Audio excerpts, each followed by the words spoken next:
7 things you probably didn't know you need to know. I'm Jamie East, and this is the Standout 7. In the next 7 minutes or so, we look back on a week that saw Europe facing a war as Russian troops rolled into Ukraine. We also saw the Queen get COVID, dramatic news from 2 BBC stars, and tributes to music entrepreneur Jamel Edwards. This is the Standout 7 from the Smart 7. Don't forget to hit the follow button to get daily updates at 7 a.m.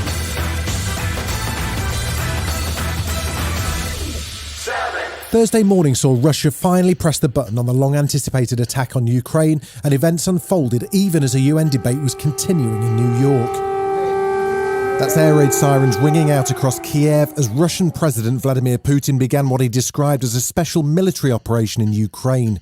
Missile strikes and gunfire have been reported in Kiev around the airport, with reports of explosions from multiple other Ukrainian cities and Russian Marines in Odessa. Ukrainian President Volodymyr Zelensky urged calm. He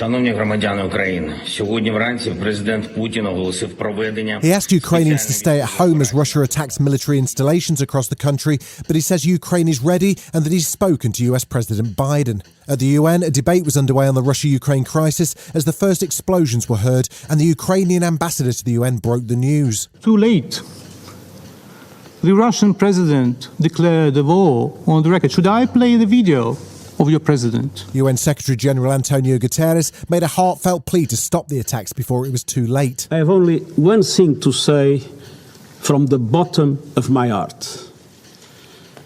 President Putin, stop your troops from attacking the Ukraine. Give peace a chance. Too many people have already died. As Friday dawned across Kiev, Russian military continued their attack with missile strikes, explosions and dozens of casualties. There were Russian attacks on multiple cities as Ukrainians took shelter in subway stations. President Putin says that Russia didn't really have a choice but to invade, as a rather nervous-sounding translator explains. We were not given any other chance to act otherwise. Risks in the security area. We couldn't react any other way. All our tries, it was complete zero. And I would say I'm really surprised. Ukrainian forces spent the day and night fighting back the attackers in the skies over Kiev and at Hostomel airport nearby. Ukrainian President Volodymyr Zelensky has declared martial law and called on all citizens to come and get weapons to fight for their country.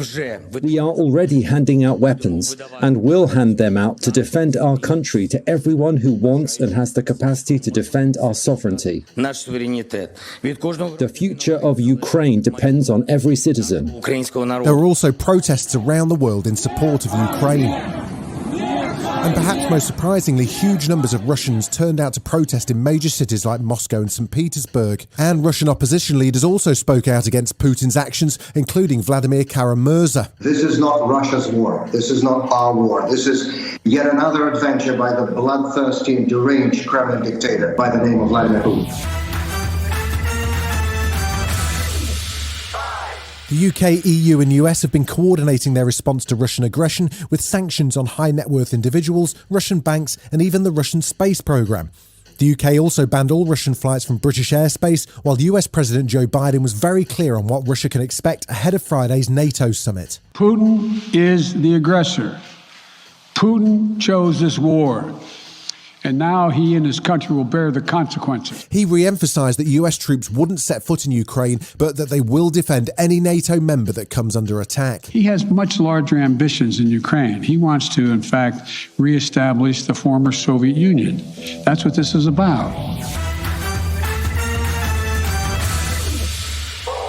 The Queen really didn't have a great week last week. It finished on Sunday with her testing positive for COVID-19, just 2 weeks after celebrating her Platinum Jubilee and following both Prince Charles and Camilla reporting positive tests. Buckingham Palace says she's experiencing mild cold-like symptoms and is expected to continue light duties at Windsor over the coming week. Her positive test comes just days before all COVID-19 restrictions are expected to be lifted. Boris says the time has come to live with COVID, and it's a new era of personal responsibility rather than mandatory isolation.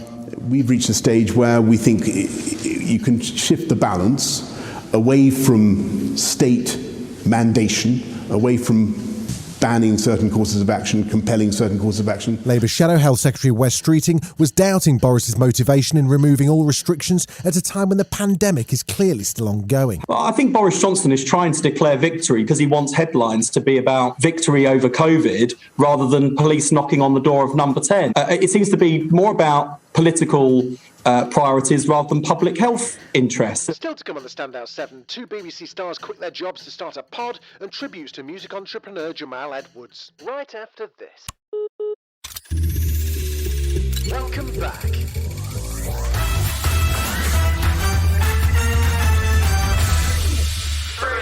There was dramatic media news on Tuesday as 2 high-profile BBC stars quit the corporation to join the exciting world of podcasting.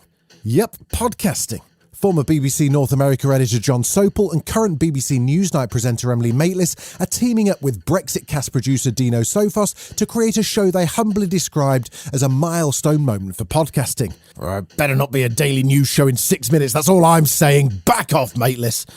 Sorry. Anyway, before she disappears to global towers to start afresh, let's enjoy some of the Maitlis magic on Newsnight. Prince Andrew, Emily will see you now. She described dancing with you and you profusely sweating, and that she went on to have a bath, possibly. There's a slight problem with the sweating because I have a peculiar medical condition, which is that I don't sweat. The latest instalment of the Harry Potter universe series Fantastic Beasts: The Secrets of Dumbledore is due to hit cinemas this April. And, sorry, hang on a sec. Oh God, it's Jude Law again. Hello everyone. What a privilege it is to play Albus Dumbledore. Yeah mate, I was just mentioning the trailer. Well, this Thursday, February 24th, a new trailer of Fantastic Beasts: The Secrets of Dumbledore will be released. I just said, look, we're literally about to mention it. Don't go on about the competition thing though, please. Let us have all your favourite cosplay, tattoos and quotes. Bask in everything Albus Dumbledore, this wonderful character that we've all come to love. All right, mate. Cheers, thanks. God, I need to block his number.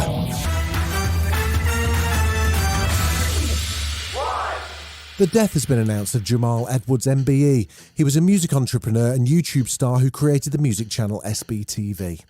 He helped to launch the career of acts like Dave, Ed Sheeran, Skepta and Lady LeSure.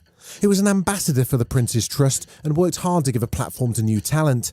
There were tributes from all corners of the UK as London Mayor Sadiq Khan said British music and entertainment had lost one of its brightest stars. Jamel was just 31 and started out as a teenager filming his mates with a video camera his parents gave him for Christmas. He appeared on Loose Women last year with his mum Brenda Edwards to talk about his work and success. Rest in peace, mate. I feel like, I've done a lot, but there's a lot more that I can do. And I feel like the people that I was surrounded by, like, they always help me, and it's not always down to me, it's the team that I have as well. So I feel like when I get to certain places, I'm able to knock the doors down and hopefully bring people through. And that's what my main focus is, like, for SB and just in general. This has been the Standout 7, the best of the week from the Smart 7. We'll be back tomorrow, 7 a.m. with the Sunday 7. Have a great rest of your weekend.